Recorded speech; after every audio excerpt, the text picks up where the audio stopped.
Okay, moving on to chapter 6, the capital allocation to risky assets. We are going to talk about risk aversion and its estimations. We're going to talk about a two-step process of portfolio construction, the composition of a risky portfolio, and the capital allocation between risky and risk-free assets, and passive strategies, as well as the capital market line. We will calculate and plot the capital market line. So let's get to it. Talk about risk and risk aversion. So there's speculation, which is taking considerable risk for a commensurate gain. Lots of risk, lots of reward. Little risk, reward. No risk, no reward. No risk, risk-free rate. Guaranteed to give your money back. And the only problem is you're not going to get much money back. If you do start taking risk, the higher the risk, the higher potential reward, not higher guaranteed reward. So it is ex ante, not ex post. It is expected, not guaranteed. Now, compare that to a gamble. Now, speculation is I put probabilities on it. I understand what the probabilities are. I know what the return will be. I can make a calculated risk. That's speculation. Gambling is a bet on uncertain outcome, basically for enjoyment. In other words, gambling at a casino. A casino gambling, roulette is an example I use quite often. If you're betting in roulette, you're basically gambling, and the reason you're gambling is because you are guaranteed to lose. You're guaranteed to lose over the long run. In the short run, you could win. All you do is walk in, put all your money down on 32 red. It hits, you get paid off 35 to 1, and you make 35 times whatever you bet on the table. And you're like, yes, I win, and the bells go off, and everybody's happy. The problem is that the odds on that 32 red coming up are 37 to 1. So I guarantee you over the long period of time, you'll lose. So if you walk into a roulette table and you put down $1 on every number on the roulette wheel, that's 1 through 36 plus 0 and double 0 for 38 numbers. If you put $1 on each one, you put $38 out there. Your number comes up, 32 red. You get your $1 from 32 red back and 35 more dollars because the table payoff is 35 to 1. Not the odds, the payoff is 35 to 1. So they give you $35 plus your dollar back, that's 36. And of course you had $38 out there, so you lose $2 for every spin. And since it's $2 over 38 numbers on the table, you're losing about 5% of your money every time you spin, which means you get about 20 spins for your money, and then you're out. And that's about how long it takes to get you your one free drink. So that's why gambling is nothing more than entertainment. So we want to speculate where we can take risk and we get a commensurate gain, or we get the reward that we deserve. So to do this, to figure out how much risk we should take, assuming it's commensurate with the reward, we use what's known as utility values. Utility, an easy way to think about utility is simply happiness. If you change the word utility to the word happiness, it's easier to understand what you're really trying to measure. It is incredibly difficult to measure. There's no easy way to deal with utility in the real sense. Of course, we are going to have a very accurate mathematical way to deal with it, but people are fickle, and that is not exactly how we feel about things. It's just a way to mathematically discuss them. So, investors are willing to consider risk-free assets or speculative positions with positive risk premiums. What is a positive risk premium? Well, go back to the casino example. The positive risk premium is if you are the casino, not the player.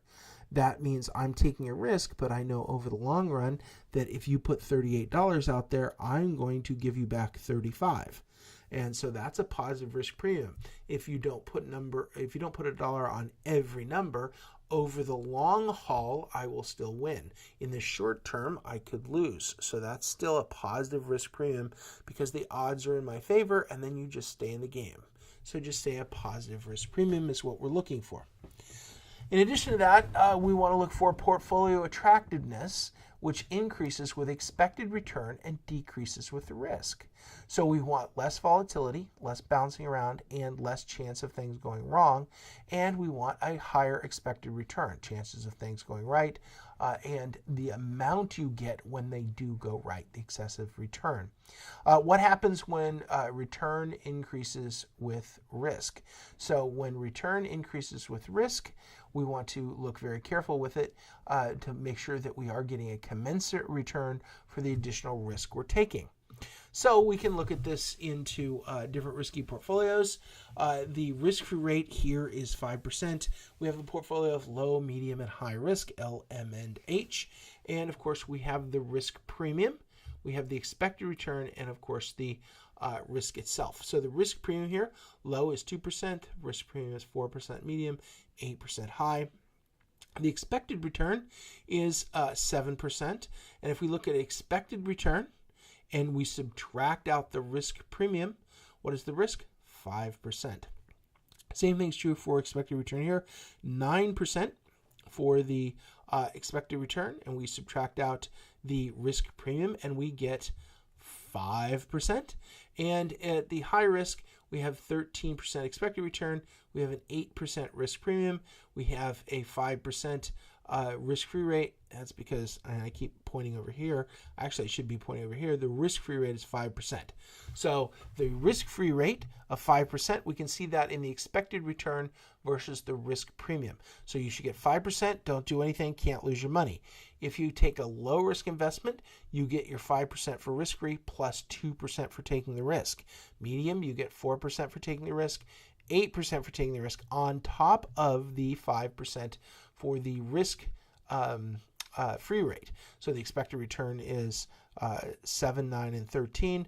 And of course, the risk or standard deviation is depends on how risky or volatile the portfolio actually is. So each portfolio receives a utility score to assess the investor's risk-return trade-off. So how do we calculate that? This is a utility function, and a function obviously is going to be a curve. Utility function's U is equal to the expected return minus 1/2 of the A, which is the coefficient of risk aversion, and multiplied by the variance of the returns, and a scaling factor of 1/2. So that is a mathematical adjustment, which we will not get into. But this math is pretty straightforward and easily seen. The investor's risk aversion, the risk aversion is 2, 3.5, or 5. In other words, low, medium, and high. And then the utility score is the expected return, which is 0.07, and the standard deviation of 5. In this scenario, 9 and 10 in this scenario, and 13 and 20 here.